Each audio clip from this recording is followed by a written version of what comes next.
ॐ अज्ञानतिमिरान्धस्य ज्ञानाञ्जनशलाकया चक्षुरुन्मीलितं येन तस्मै श्रीगुरवे नमः।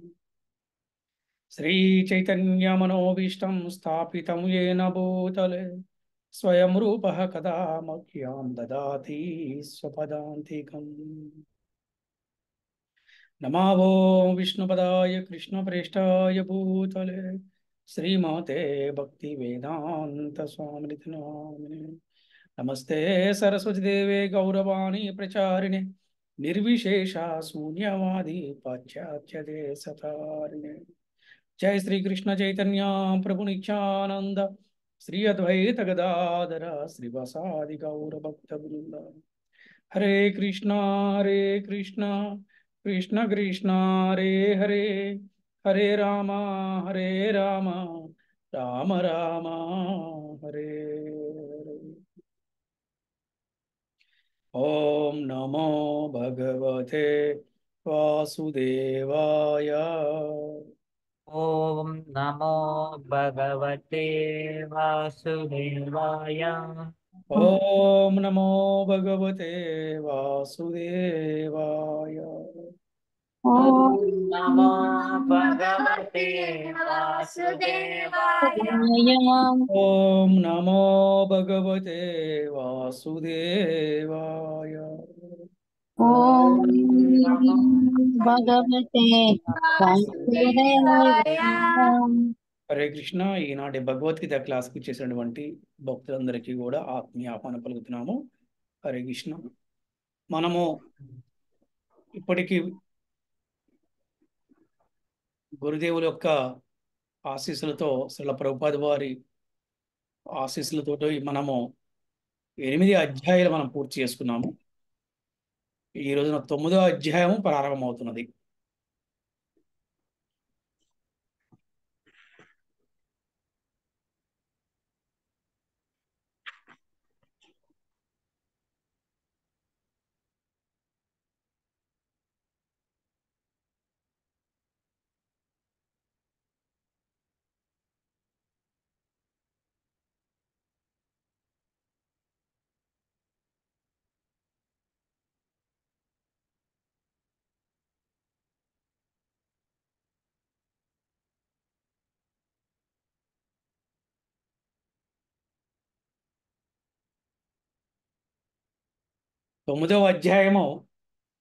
ఈ 9వ అధ్యాయం పేరు పరమ గుహ్య జ్ఞానము,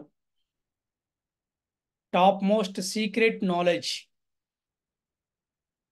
టాప్ మోస్ట్ సీక్రెట్ నాలెడ్జ్ని శ్రీకృష్ణ భగవానుడు భగవద్గీతలో 9వ అధ్యాయం ద్వారా అర్జునుడికే కాకుండా ఈ సమస్త మానవాళికి కూడా ఇటువంటి జ్ఞానాన్ని అందించారనమాట.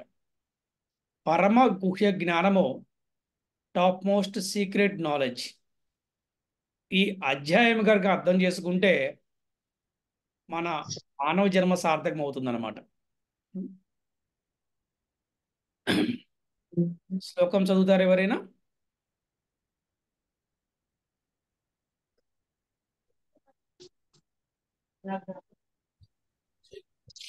हरे कृष्ण प्रभुजी। హరే కృష్ణ. श्री भगवानुवाच इदन्तु ते गुह्यतमं प्रवक्ष्याम्यनसूयवे ज्ञानं विज्ञानसहितं यदज्ञात्वा मोक्षसे हे सुभात्। हरे कृष्ण। అన్నం దగ్గర అక్కడ వదిలేసి ఫ్యాన్ లైట్ అన్ని వదిలేసి వచ్చింది. అవన్నీ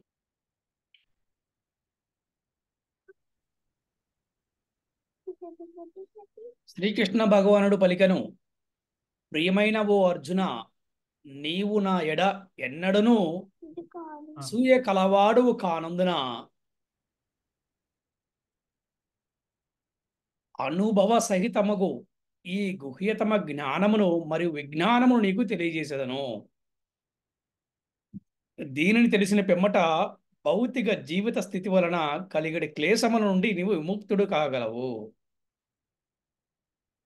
ఇక్కడ అర్జునుడికి ఒక పేరుంది. ఆ పేరే అనసూయుడు, అంటే అసూయ లేనివాడు అనమాట. అంటే శిష్యుడి పట్ల శ్రద్ధ, శిష్యుడుకి గురువు పట్ల ఉన్నటువంటి శ్రద్ధ, విశ్వాసమును తెలుసుకొని గురువు ఆ శిష్యుడికి సమయాన్ని బట్టి, సందర్భాన్ని బట్టి ఏది అవసరమో, ఎంతవరకు అవసరమో దాన్ని బట్టి గురువు గారు జ్ఞానాన్ని, విద్యను నేర్పిస్తూ ఉంటారు. అట్లాగే ఇక్కడ శ్రీకృష్ణ భగవానుడు గురువు పాత్ర పోషిస్తూ అర్జునుడు శిష్యుడులాగా ఉంటూ ఇక్కడ ఏం చెప్తున్నాడంటే, నీవు నా ఎడ అసూయ లేదు కాబట్టి నీకు జ్ఞానమును మరియు విజ్ఞానమును తెలియజేసేదను. దీనివల్ల ఏమిటంటే భౌతిక జీవిత స్థితి వలన కలిగడి కష్టాల నుండి విముక్తుడు కాగలము. అంటే కృష్ణుని నమ్ముకుంటే కష్టాలు ఉండవని కాదు. కృష్ణుని నమ్ముకుంటే కష్టాలు రావు ఎవరికి కూడా. పూర్వజన్మ చేసిన కర్మలు అనుభవిస్తూ ఉంటారు. కానీ కృష్ణుడితోటి కనుక మన సంబంధం పెట్టుకుంటే వాటిని మనము చాలా సులభంగా వాటిని బయటపడవచ్చు అన్నమాట. వాటి నుంచి విముక్తులు అవ్వచ్చు. అది ఇక్కడ చాలా చక్కగా చెప్తున్నారు. భాష్యం ఏ విధంగా రచించారు ఒకసారి మనం చక్కగా చదువుకుతాం. శ్రీల ప్రభుపాదుల భాష్యంకి జై, శ్రీల గురుదేవుకి జై.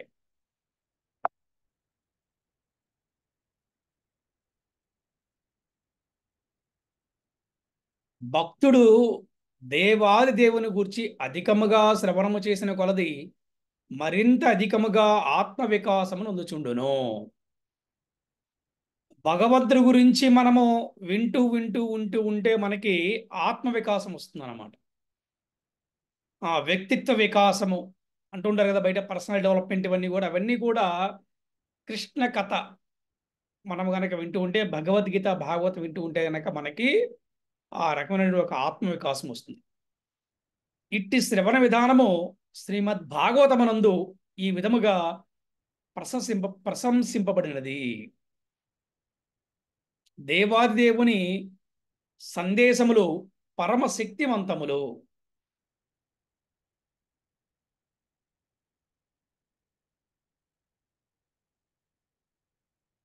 భగవత్ సంబంధిత విషయములను భక్తుల సాంగత్యములను చర్చించో అవి అనుభూతికి వచ్చెను. అది అనుభవపూర్వకమైన జ్ఞానముగుడు చేత ఇది ఎన్నడను మానసిక కల్పనా పరులు లేక లౌకిక విద్వాంసుల సాంగత్యమున సాధింపబడుటకు వీలు లేదు. ఎందుకు భక్తుల సాంగత్యములు చర్చించాలి అంటే, ప్రతి ఒక్కరికి ఒక రకమైనటువంటి ఒక డిఫరెంట్ ఎక్స్పీరియన్స్ ఉంటుంది. కృష్ణుడితోటి, గురువుతోటి, కృష్ణ భక్తులతోటి ఈ భక్తి సేవ చేస్తూ ఉంటే రకరకాలటువంటి అనుభవాలు వస్తూ ఉంటాయి. వాటిని భక్తుల సాంగత్యం చర్చించామనుకోండి, మనకి భక్తి పెరుగుతుంది అనమాట. అది అనుభవపూర్వకమైన జ్ఞానం. అది దాన్ని ఏమన్నారు, విజ్ఞానం అన్నారు అనమాట. అది భక్తులు సదా శ్రీకృష్ణ భగవానుడు సేవ ఎందు నెలకొని ఉందరు. భక్తులు ఎప్పుడు కూడా భగవంతుడు సేవ ఎందే ఉండాలని ట్రై చేస్తూ ఉంటారు. Devotees can engage in Krishna service always. అట్లు కృష్ణ చైతన్యవంతుడైన జీవుని మనోగతమును శ్రద్ధను గ్రహించిన భగవానుడు భక్తుల సాంగత్యమున తనను గూర్చిన జ్ఞానమును పూర్తిగా అవగాహన చేసుకొని బుద్ధిని అతనికి ప్రసాదించును.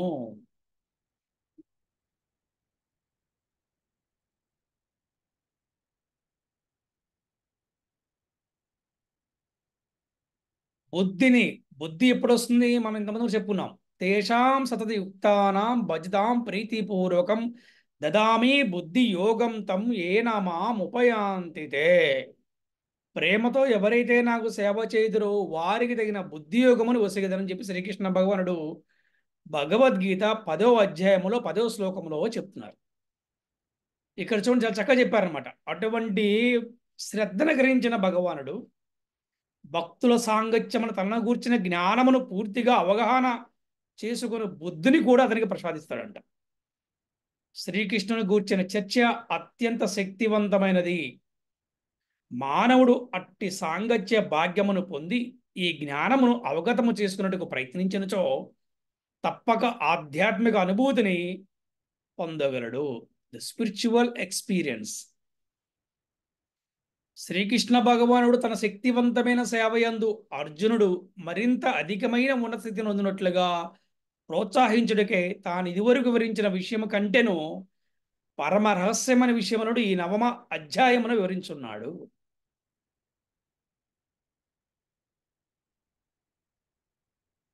శ్రీకృష్ణ భగవానుడు తన శక్తివంతమైన సేవయందు, కృష్ణుడే కాదు, కృష్ణుడు యొక్క సేవ కూడా శక్తివంతమైంది. అర్జునుని అందులో ఇంకా ఉన్నతమైన స్థాయికి ప్రోత్సహించడం కోసం ఇంతవరకు ఎన్నో విషయాలు చెప్పుకొచ్చారు ఈ 7 అధ్యాయాల్లో, 8 అధ్యాయాల్లో.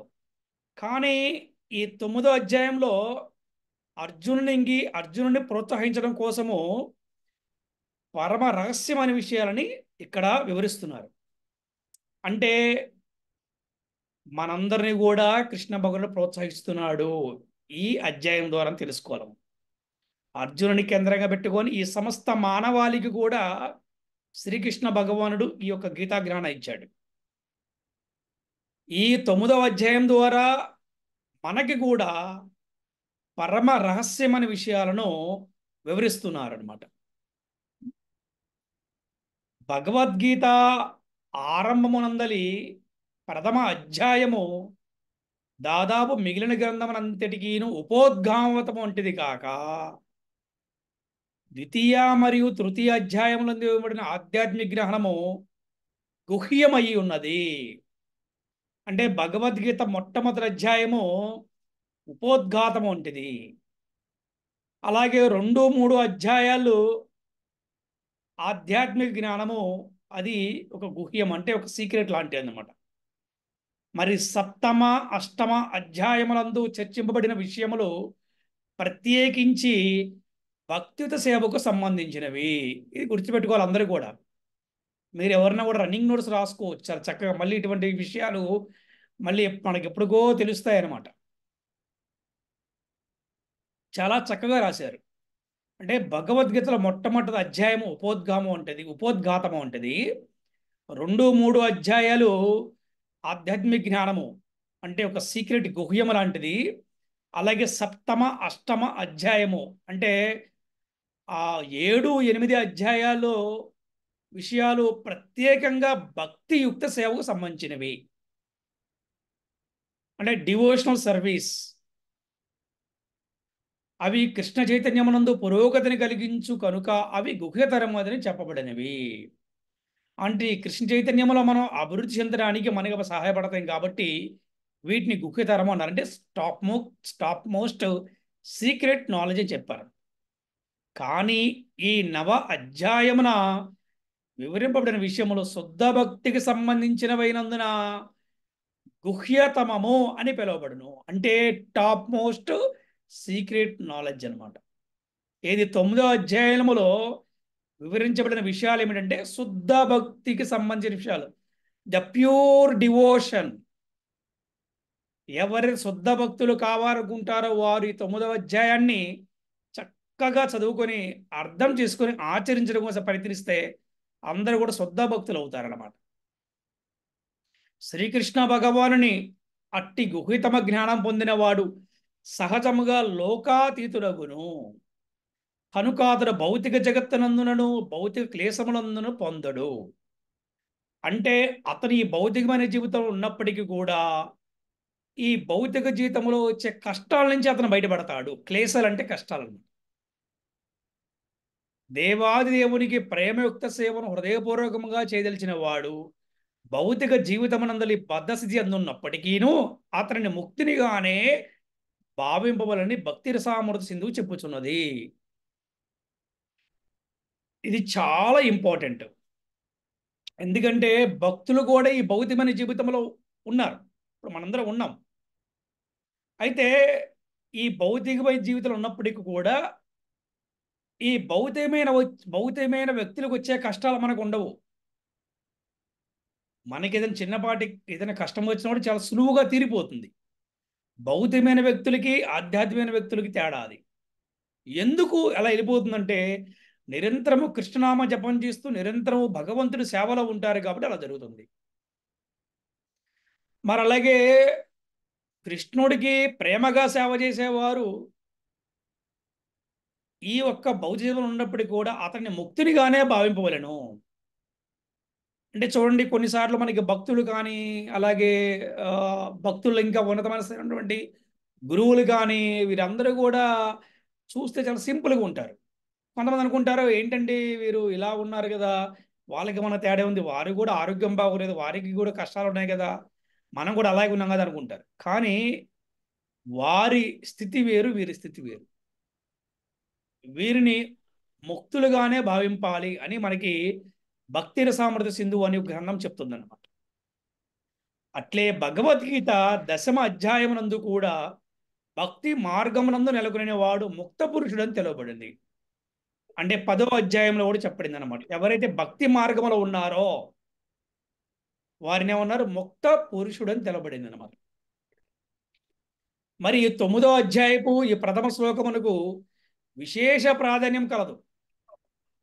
దీని అందలి ఇదం జ్ఞానం అను పదము శ్రవణము, కీర్తనము, స్మరణము, పాదసేవనము, అర్చనము, వందనము, దాస్యము, సఖ్యము, ఆత్మనివేదనములను నవవిధ కార్యములతో కూడిన శుద్ధ భక్తియుక్త సేవను సూచించుచున్నది.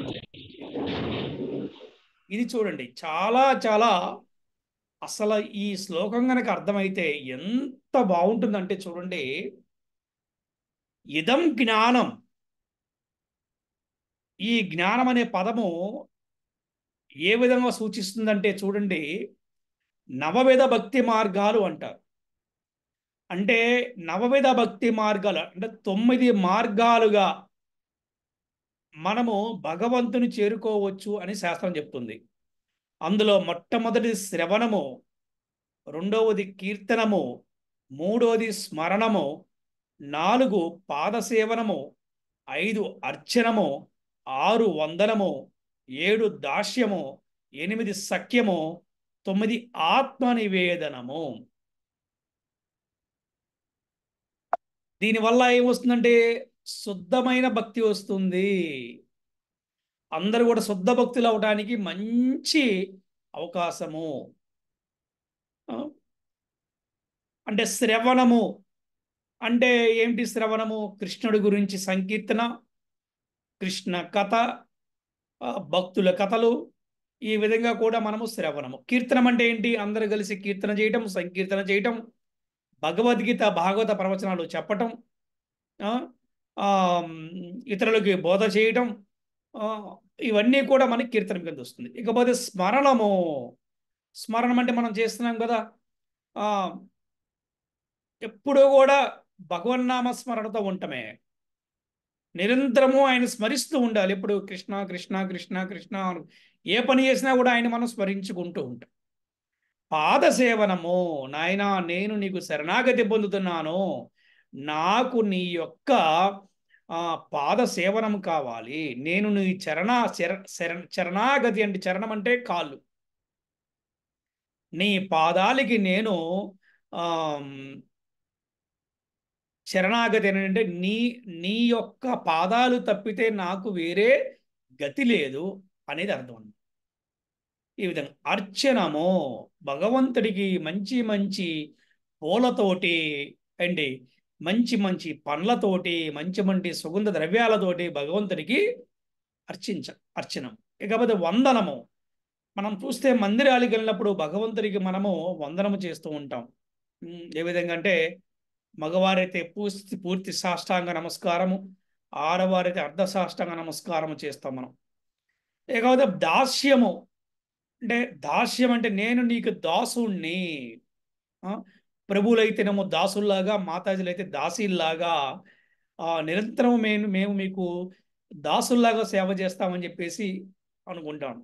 ఇకపోతే సఖ్యము అంటే స్నేహపూర్వకంగా, కృష్ణ ఈజ్ మై ఫ్రెండ్, కృష్ణుడు నావాడు, కృష్ణుడు నాకు మిత్రుడు, ఇనే భావం. సఖ్యభావం అనేది చాలా గొప్పదనం. సఖ్యభావములో నియమ నిబంధనలు లేవు. ఇకపోతే ఆత్మనివేదనము, నన్ను నన్ను నేను నీకు సమర్పించుకుంటున్నాను, ఆత్మనివేదనము. ఇటువంటి కార్యములతో కూడిన భక్తి సేవను సూచించింది.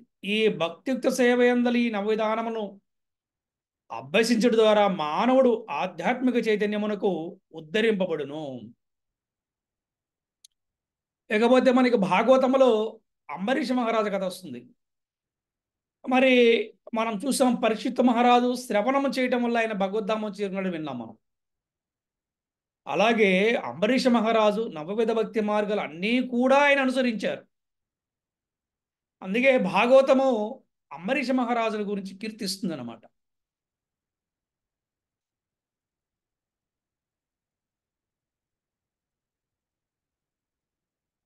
ఆ విధము హృదయము భౌతిక కాలుష్యము నుండి శుద్ధిపడినంతటే అతడు శ్రీకృష్ణుడికి సంబంధించిన విజ్ఞానమును పూర్తిగా అవగాహన చేసుకోనగలడు. వాస్తవమునకు జీవుడు భౌతికావస్థకు సంబంధించిన వాడు కాదనడి విషయమును గ్రహించడం మాత్రమే సరిపోదు. అది ఆధ్యాత్మిక అనుభూతికి ఆరంభం మాత్రమే. పిదప ప్రతి ఒక్కరూ దేహమును సంబంధించిన కార్యకలాపములకు దేహాత్మ భావం తొలగిన వాని ఆధ్యాత్మిక కార్యకలాపములకును నడుముగల భేదమును చక్కగా గుర్తింపవలను.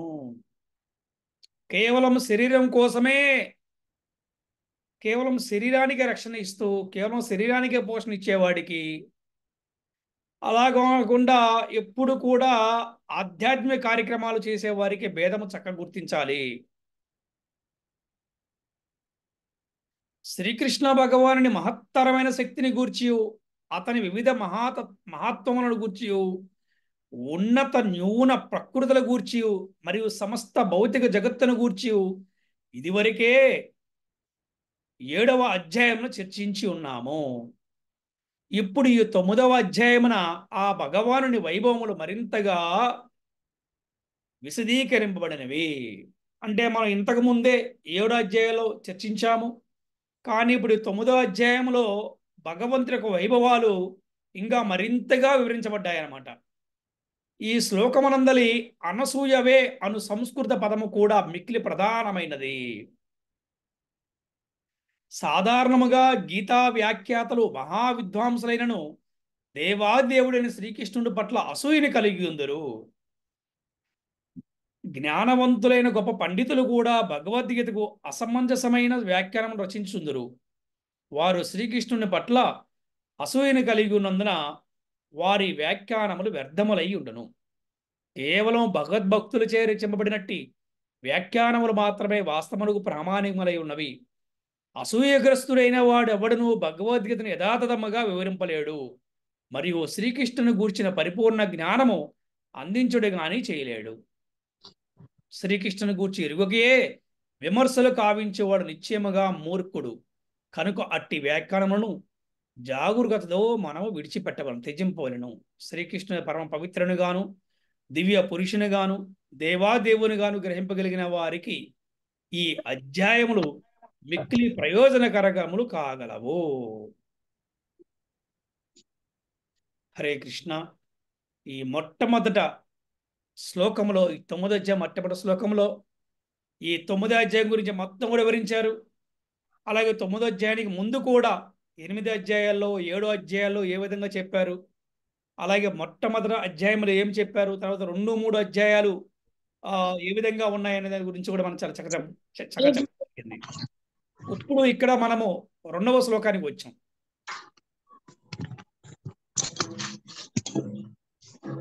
2వ శ్లోకాన్ని ఎవరైనా చదువుతారా? హరే కృష్ణ ప్రభుజీ.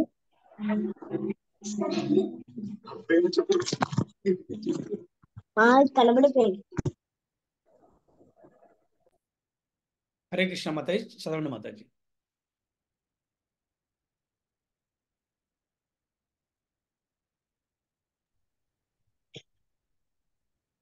హరే కృష్ణ.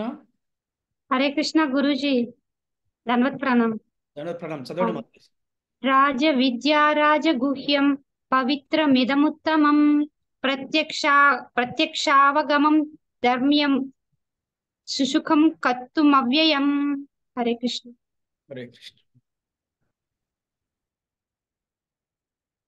ఈ జ్ఞానము విద్యలకల్లా రాజు వంటిది. అంటే అన్ని విద్యలకల్లా కూడా రాజు ఏది? ఈ భగవద్గీత జ్ఞానము. ఎటువంటిదంటే రాజు వంటిది అనమాట. మనకి శ్రీల ప్రభుపాద గారు ఒక చిన్న పుస్తకం కూడా రాశారు, రాజ విద్య అని. ఆ పుస్తకం కొనుక్కొని చదువుకోండి, మన మందిరంలో ఉన్నాయన్నమాట. రాజ విద్య. ఉమ్, ఈ ఒక జ్ఞానం ఎలాంటిదంటే విద్యల్లోకెల్లా రాజు వంటిది అనమాట. సర్వ రహస్యములలో పరమ రహస్యమైనది, పరమ పవిత్రమైన ఈ జ్ఞానము అనుభవపూర్వకముగా ఆత్మ యొక్క ప్రత్యక్ష జ్ఞానమును కలుగజేయుడిచే ధర్మము యొక్క పరిపూర్ణ స్థితి ఉన్నది. ఇది శాశ్వతమైనది మరియు ఆచరించుటకు మిక్కిలి సౌఖ్యకరమైనది.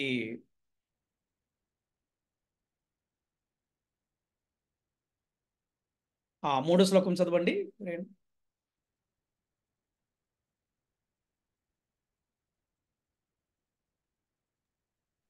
హరే కృష్ణ ప్రభు. హరే కృష్ణ మాతాజీ. అశ్రద్ధదానాః పురుషా ధర్మస్యాస్య పరంతప అప్రాప్య మాం నివర్తంతే మృత్యు సంసారవత్మని. హరే కృష్ణ ప్రభు. హరే కృష్ణ. ఓ శత్రుంజయుడా, ఈ భక్తి యుక్త సేవయందు శ్రద్ధ లేని వారు నన్ను పొందజాలరు. అందుచే వారు ఈ భౌతిక జగత్తునందలి జన్మ మరణ మార్గమునికే తిరిగి వత్తురు. అంటే భక్తితో సేవ చేయటం వల్ల ఎంత ఉపయోగమో మనకి చెప్పారు. ఈ శ్లోకంలో చెప్తున్నారో ఏం చెప్తున్నారంటే, భక్తియుక్త సేవ ఎందు శ్రద్ధ లేని వారు నన్ను పొందలేరు, అంటే ఆయన్ని చేరుకోలేరు, వారికి మోక్షము రాదు, ఇది తెలుసుకోవాలి. అందువల్ల ఏమవుతుంది, వాళ్ళు ఈ జనన మరణ మార్గానికి మళ్ళీ వస్తారు. ఎక్కడికి? ఈ భౌతిక జగత్తుకి.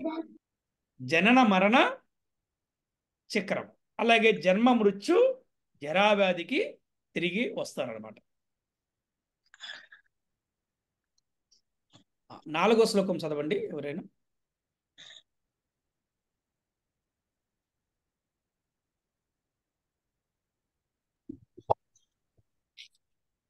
హరే కృష్ణ.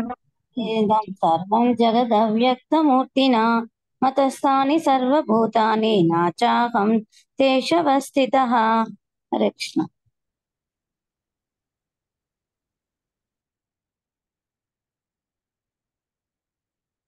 అవ్యక్త రూపముతో కూడిన నాచే ఈ సమస్త జగత్తు వ్యాప్తమై ఉన్నది. జీవులన్నీయూ నా యందు కలవు, కాని నేను వాని యందు లేను.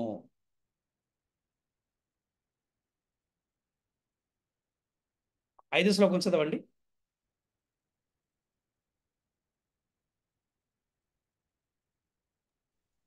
హరే కృష్ణ ప్రభు.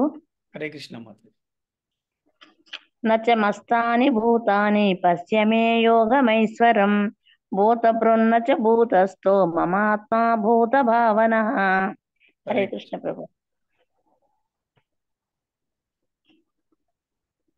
అయినను సృష్టించబడిన సమస్తము నా యందు స్థితిని కలిగి ఉండదు. అచింతమైన నా యోగైశ్వర్యమును గాంచుము. నేను సర్వజీవులను పోషించువాడనను, సర్వవ్యాపకుడనను, ఈ వ్యక్త జగత్తునందలి భాగమును కాను, కానీ నేనే ఈ సర్వ సృష్టికి మూల కారణుడును. అంటే మొత్తము సృష్టికర్త అయినప్పటికీ అన్నీ కూడా భగవంతుడి అందు కలిగి ఉండదు. అలాగే సర్వజీవులను పోషించేవాడు భగవంతుడే, సర్వవ్యాపకుడు కూడా భగవంతుడే, కానీ ఈ జగత్తనందున మాత్రం ఆయన భాగము కాడు.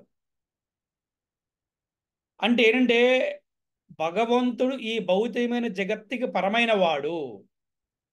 అంటే దీన్ని ఎలా అర్థం చేసుకోవాలంటే, చాలామంది ఉన్నారు కృష్ణుడు కూడా మానవుడేగా, రాముడు కూడా మానవుడేగా అంటుంటారు. కాదు, ఇక్కడ మనం అర్థం చేసుకోవాల్సినంటే, వారు ఈ భౌతికమైన జగత్తుకి భగవద్ధామం నుంచి, అంటే ఆ లోకము నుంచి ఇక్కడికి వస్తారు. అంటే మానవునిలాగా వారు జన్మ తీసుకొని మానవుని కర్మలు చేస్తారు. ఎందుకంటే ఇది నియమము. అంటే ఎవరైతే మానవులా ఇక్కడ జన్మ తీసుకుంటారో ఈ భౌతికమైన జీవితంలో, వారు తప్పకుండా మానవులాగానే కర్మలు చేయాలి. భగవంతుడే గనక ఆ విధంగా చేయకపోతే అందరూ కూడా ఆయన ఫాలో అవుతారు అన్న ఇదితోటే సాక్షాత్తు భగవంతుడైన శ్రీరాముడు కూడా గురువును స్వీకరించాడు. సాక్షాత్తు భగవంతుడు శ్రీకృష్ణ భగవానుడు కూడా గురువును స్వీకరించాడు.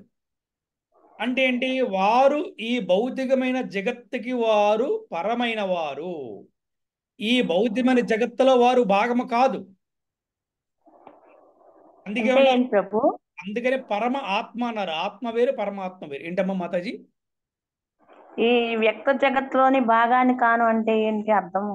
ఈ అర్థం భౌతిక జగత్తు ఏదైతే ఇక్కడ మనం భౌతికంగా ఉన్నాం కదా, ఇక్కడ మనం ఈ లోకం ఉంది, ఈ భూలోకం ఉంది కదా, ఏంటి భౌతిక లోకం ఉంది కదా, ఈ లోకంలో భగవంతుడు భాగస్వామ్యం కాదు.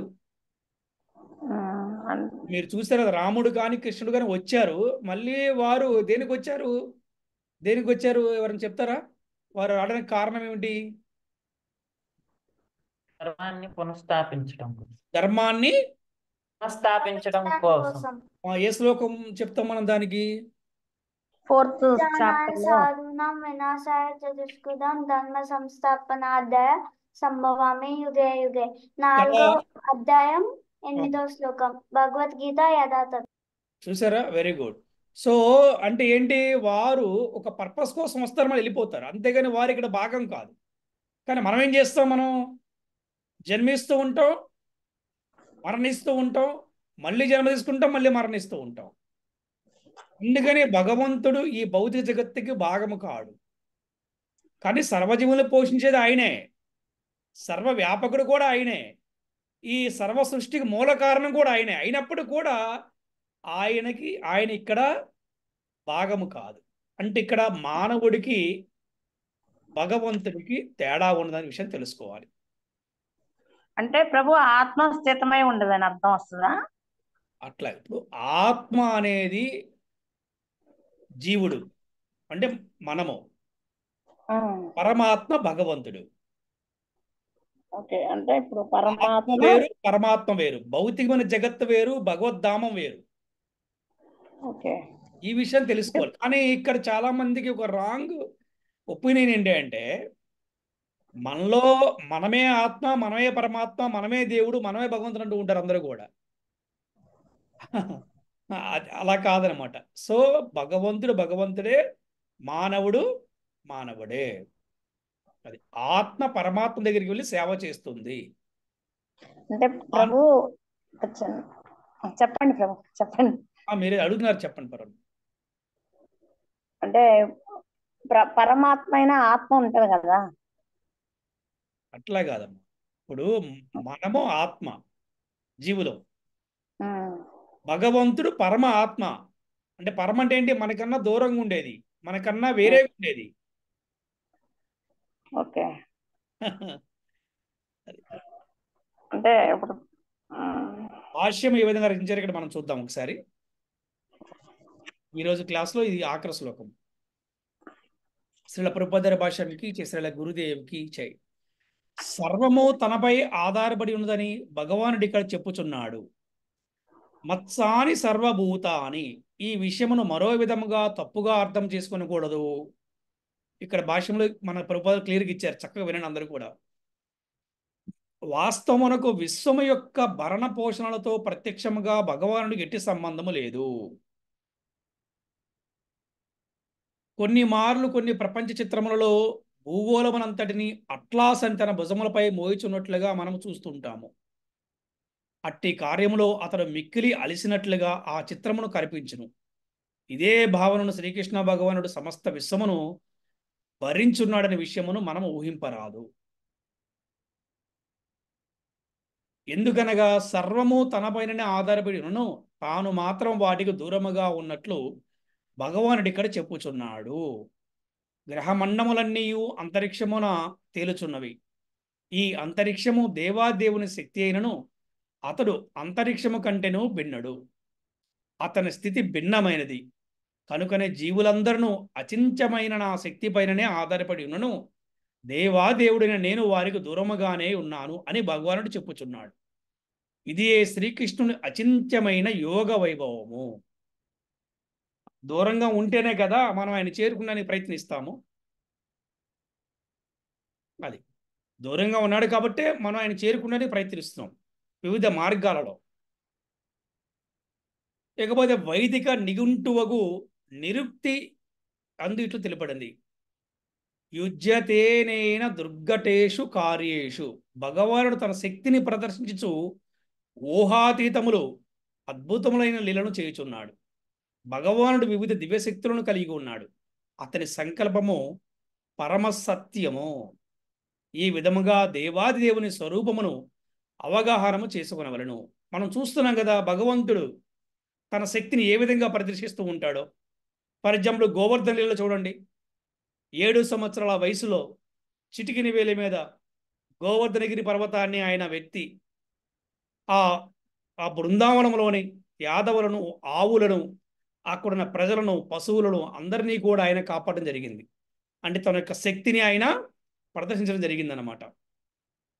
అటువంటి అద్భుతమైన లీలలు చేస్తున్నాడు. అలాగే ఆయన వివిధమైన దివ్యశక్తులను కలిగి ఉన్నాడు. అంటే చూడండి, శ్రీకృష్ణ భగవానుడు 16,000 భార్యలను చేసుకుంటాం కూడా ఒక దివ్యమైన శక్తి అనమాట. అది ఈ విధంగా ఆయన ఒక స్వరూపమును అవగాహన చేసుకోవాలి. ఆయన యొక్క శక్తిని అర్థం చేసుకోవాలి. మనము ఏదైనా కార్యమును చేయవాలని తలచినప్పుడు దానికి ఎన్నో అవరోధములు ఏర్పడవచ్చును. కొన్ని మారులు మనము ఆశించినట్లుగా చేటుకు సాధ్యము కాదు. మనం కూడా ఎన్నెన్నో ప్లాన్స్ చేస్తూ ఉంటాం కదా, అలా చేయాలి ఇలా చేయాలని. వాటికి అడ్డంకులు వస్తూ ఉంటే మనం అనుకున్నది ఒక్కోసారి అవ్వకపోవచ్చు. కానీ శ్రీకృష్ణ భగవానుడు ఏదేని ఒక కార్యమును చేయకూరినప్పుడు అతని సంకల్ప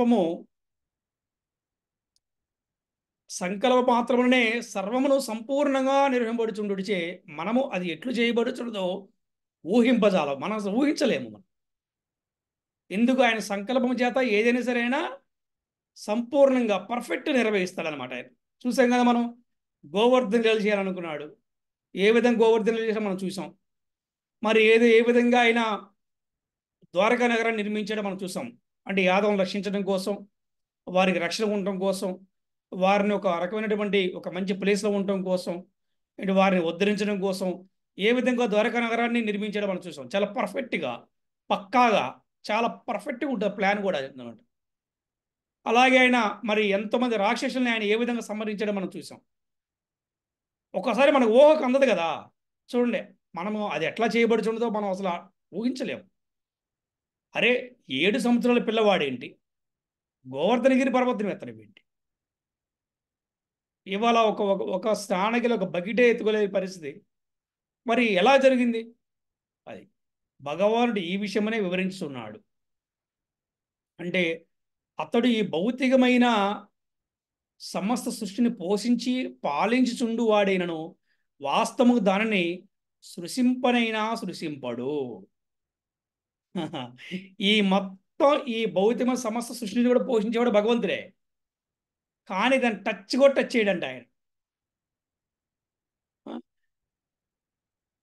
కేవలము అతని దివ్య సంకల్పము చేతనే సర్వము సృష్టింపబడి, పాలింపబడి, పోషింపబడి, చివరికి లైవ్ చేయబడుతున్నది. ఆ కేవలము అంటే ఆయన యొక్క దివ్యమైన సంకల్పం. అంటే ఆయన మనసులో అనుకుంటే చాలు, ఆయన ఏ పని టచ్ కూడా చేయవలసిన లేదనమాట. ఆయన అనుకుంటే చాలు, అవన్నీ కూడా జరిగిపోతాయి అన్నమాట. కానీ పరతత్వం ఒకటిచే అతనికిను మరియు అతని మనస్సునకు నడుమ ఎట్టి భేదము లేదు. చూసారా, మనకి మన మనస్సుకి భేదం ఉంది. చెక్ చేసుకోండి, కరెక్టేనా? అందరు ఏమంటారు? మన మనసే మనకి శత్రువు అంటారు. అవునా అండి? మన మనసే మనకి మిత్రువు అంటారు ఒక్కోసారి. కొన్నిసార్లు మన మనసు ఏం చెప్తుంది? తప్పును కూడా ఒప్పని చెప్తుంది, ఒప్పును తప్పు అని చెప్తుంది అనమాట. కానీ ఇక్కడ భగవంతుడి యొక్క మనసుకి అలాగే భగవంతుడికి ఎటువంటి భేదం లేదంట. ఎందుకంటే ఆయన దివ్యమైనటువంటి పురుషుడు, భగవంతుడు, దేవాది దేవుడు కాబట్టి. అది మనకును మన భౌతిక మనస్సుకు భేదం ఉంది. చూడండి చెప్తున్నారు, ఏకకాలమున భగవానుడు సర్వమునందు వసించునను అతడు అట్లు స్వయముగా ఎట్లు రూపసహితుడైండునో సామాన్య మానవుడు గ్రహింపజాలడు. ఇక్కడ మనం ఏకకాలమున, ఇక్కడ మనం తెలుసుకోవాల్సిన బెస్ట్ ఎగ్జాంపుల్ ఏంటంటే ఏకకాలమున భగవానుడు సర్వమునందు ఉంటాడంట ఆయన. అరే ఎట్లా సాధ్యపడుతుంది చెప్పండి? అంటే 16,108 భార్యలు, సుమారు 1,00,000కు పైగా ఉన్నటువంటి సంతానము ఏంటి, ఏకకాలంలో అందరి దగ్గర కూడా భగవంతుడు ఉన్నాడంట. అంటే ఈ రోజు నా భర్త నా దగ్గర లేడనే భావన ఏ భార్య కూడా అనుకోలేదు. ఈ రోజు నా తండ్రి నా దగ్గర లేడనే భావన ఏ కొడుకు కూడా, ఏ సంతానం కూడా అనుకోలేదన్నమాట. అంటే అటువంటి శక్తి ఉన్నవాడు. ఏకకాలంలో భగవానుడు సర్వమునందు వసించి ఉన్నాడు. మరి ఇవన్నీ మనం అర్థం చేసుకోలేము, మనం చాలా కష్టం, అసలు ఊహించలేము అనమాట. అది అట్లాగే స్వయంగా ఎట్లాగా ఆయన రూపసహితుడై ఉంటాడు కూడా మనకి ఒకసారి రూపం కనపడదు, వాటిని మనం గ్రహించలేము అనమాట. అతడు ఈ భౌతిక సృష్టికి భిన్నముగా నునను సర్వము అతని పైననే ఆధారపడి ఉన్నది. ఇది ఇక్కడ యోగమైశ్వరం అని దేవాదేవుని యోగశక్తిగా రూపబడినది.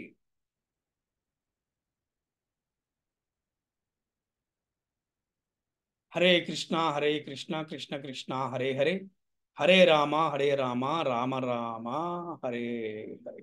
శ్రీల ప్రభుపాదికి జై, శ్రీల గురుదేవ్కి జై, అనంత కోటి వైష్ణవ భక్త బృందకి జై. హరి హరి బో.